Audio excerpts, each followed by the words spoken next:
Good morning, guys. I do not like morning traffic. It is so annoying. Like, if I could avoid it, I would.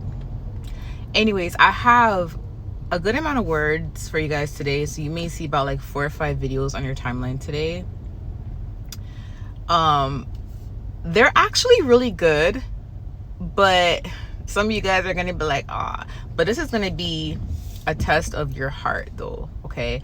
But anyways, I'm going to start with this one because this one is not the most recent one, but this one I received literally around like 5 a.m. And here's the thing, this one resonates with me as well.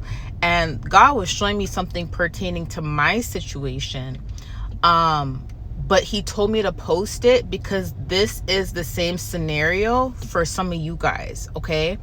And he wants you guys to see things from a different perspective because some of you guys don't understand, like, you know, again, we're not going to understand the minds of evil people, but some of you guys don't understand like to the full extent, like how deep this truly goes.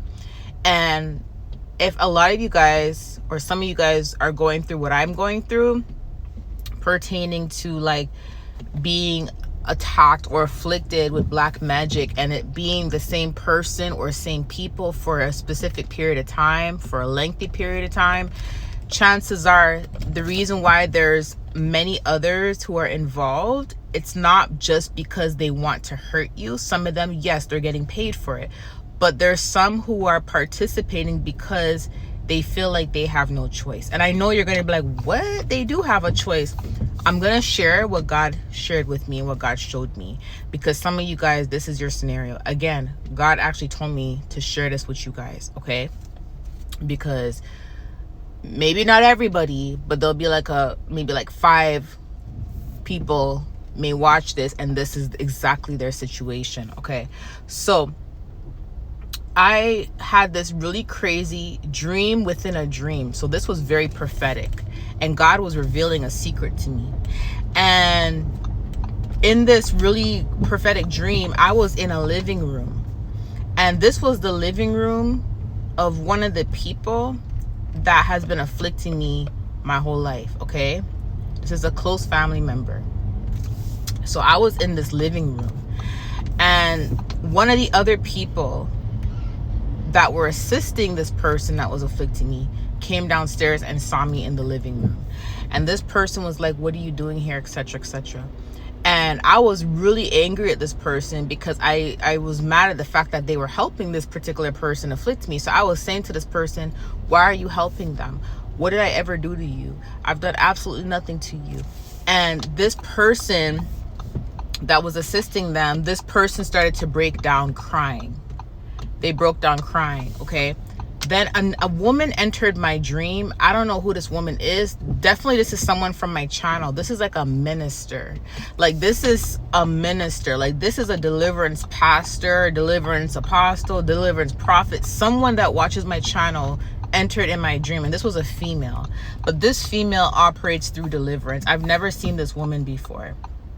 She appeared out of nowhere in my dream, and she sat down on the couch with this person, this family member that was assisting the narcissist, let's just say that. And this family member was talking to this woman, and he was basically explaining like that he has no choice but to do it because he's being blackmailed. And when I was standing there watching a conversation, and when he was saying that, I was like wondering, like, that's no excuse. Like, you shouldn't be doing this. And he was crying to this lady, like, I need help. I need a way out. I don't know how to escape. I feel trapped. I feel like I have no choice. Like, and then literally the dream shifted from that to me now being in a room with the narcissist family member and the family member that's assisting the narcissist and the other people that were assisting the narcissist.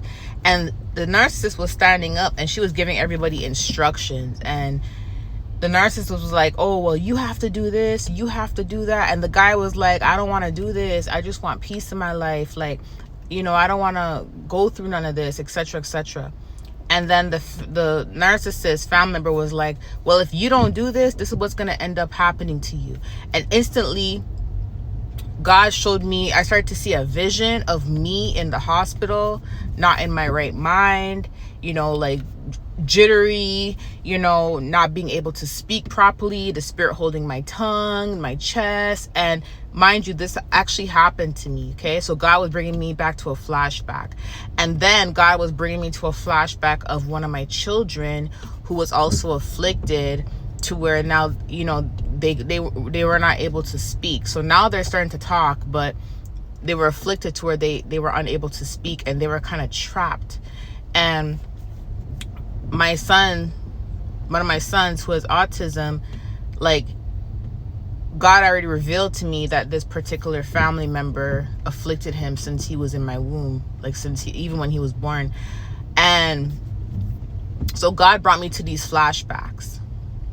And then it was almost like I came out of those flashbacks and went back into that room, like with those family members all having a discussion. And the person that was in charge, the ringleader, that person was being operated by the spirit of Jezebel. And I know the voice of the spirit of Jezebel because I've heard her scream before in the spirit. I've actually heard her demanding demons in the spirit before. God actually revealed this to me. So I noticed that this family member that's in charge, the voice started to change and became more like Jezebel's voice as she was instructing them. And then the family members that were sitting around taking orders from her, they were trembling, they were scared. And I remember the family member that started crying to that woman who was going to deliver him. I remember him saying, like, I don't want to end up like that. I don't want to end up like that. I don't want to end up like that. And the narcissist, the ringleader, she was like, well, then you have to do what I told you to do, or you're going to end up like that. So basically, this person had no choice but to participate and do what she told him to do, because if he did not comply, he would end up like how I was in the hospital, in a vegetable state. And the reason why it would actually work on him is because he's not saved. He's not walking with God. So that he knew that would affect him in that way if he did not participate. Although he did not want to do it in his heart, and although he felt trapped because he felt like he had nowhere to go. And not only that, but like there's a lot of things that this person knew about him. So there was a lot of blackmailing. So I ended back up into the living room now, and he was there again with the deliverance lady, and he was talking to her. So God was showing me the conversation that went down with the family members involved, but God was also showing me that he was explaining all this to the lady that was meant to deliver him and help him, right? And God allowed me to see different scenarios. So it's like I'm in the dream, but I'm entering a new dream within that dream because God is showing me something else. And I'm going through flashbacks because God is showing me something else. And then I'm ending back up in that living room where it originally began, so I can have a better perspective as to what he's trying to explain to the lady that came to help him. The lady reached her hand out and started praying over him. As she started praying over him, I took my hand and I touched his forehead, and I started praying over him. And he started just crying. Like, he started crying and saying that he was so scared and he doesn't know how he's going to get out of the situation, how this person is very evil, and if this person goes and pays people, it would actually affect him more than it affects me because I'm walking with God and he's not. Like, he was really just going in, and you can tell in his heart he truly did not want to be involved. Like, he truly felt like he had no choice, right?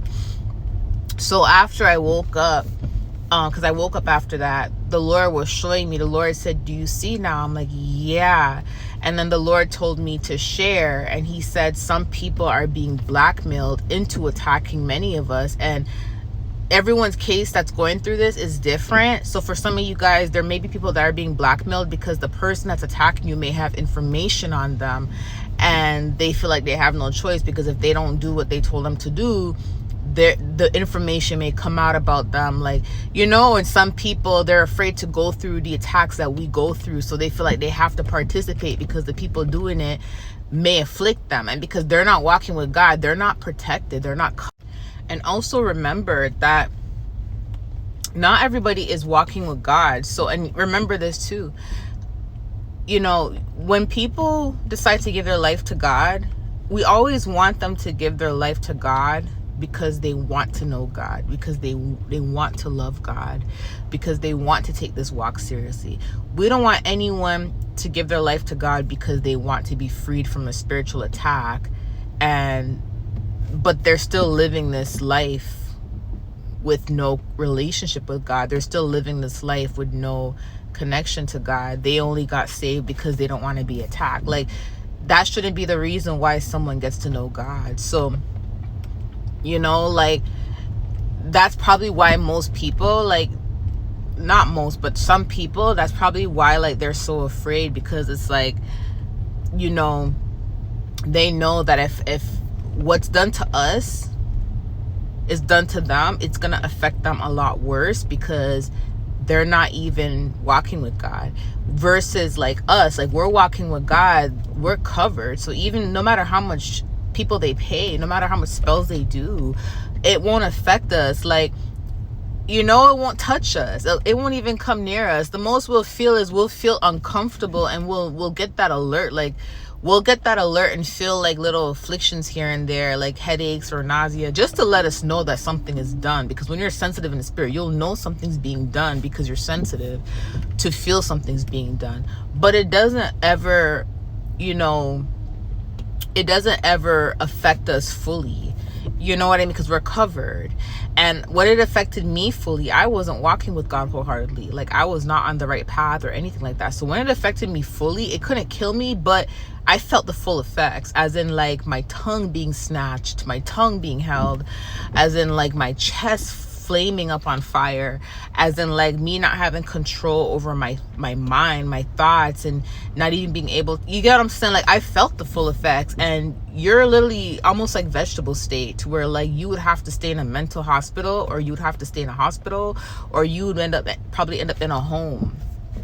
You know what I mean? A home. And sometimes what happens is they afflict you so much, it ends up like triggering a disability within you, as in where now you have a stroke, and now like one side of your body is messed up because it afflicted you so much, to the point where, you know, it traumatized your body into a stroke, or it traumatized your body into a heart attack, or, because that can happen. Sometimes the warfare and the witchcraft symptoms mess with your heart so much, you get the heart what's it called? Heart pumps so much, it can cause a heart attack, right? So, but it doesn't affect those who are walking with God. It won't affect you to that extent. But those who are not, it could affect them to that extent, right? And that's what I'm saying. Like, he was so afraid that, because he knew that if the attacks were aimed at him, he probably would not survive it, because of where he is in his life, the things that he done in his past. He has not repented, he's not given his life to God, but he was very remorseful and sorry, and he was crying, and I even felt bad. But God was showing me the perspectives of everyone, not everyone, but that particular person that was involved. God was showing me their perspective and how they were being blackmailed. And I believe it, because that person is like a very peaceful person. Like, I've never had a problem with that person before. So I was kind of confused when I found out they were involved. I'm like, what did I ever do to you? You know, like, I always just had in like upliftment conversations with this person pertaining to, like, we always talked about like businesses and getting ahead in life. So I was kind of shocked. But God showed me the perspective to let me know, like, this person's really trapped. As in, like, I don't think y'all know what it feels like to live with Jezebel, or to reside with Jezebel, or to be around Jezebel. Like, your life, trust me, your life will feel like, excuse my language, but your life will feel like living hell, being under the same roof with Jezebel. Okay, you will be walking on eggshells.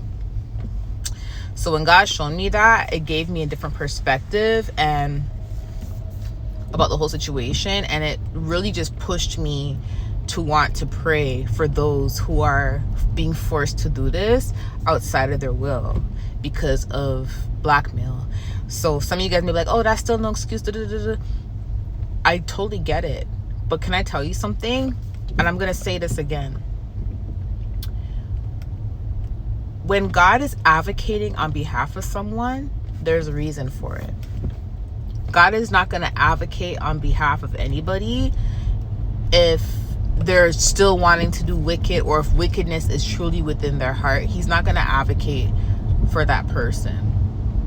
When God is advocating for someone, like speaking on behalf of someone and trying to show you someone's perspective, he's letting you know that this is someone that truly does not want to do what they're doing, or this is someone that's truly sorry for what they're doing. Do you get what I'm saying? So, you know, we have to make sure that we have a forgiving heart and that we pray for people who are in situations like this. Yes, they're going to have to reap the consequences of their actions regardless, but we have to also understand the perspective that they're, you know, you see what I'm saying? Like, it's hard to explain, but I wanted to share that with you because God was letting me know that many of you guys, he didn't say a big group of you guys, but a few of you guys, maybe up to 5 or 10 people, this is exactly your situation. Like, this is exactly what you're going through. Like, and there's some people that are actually being blackmailed into hurting you,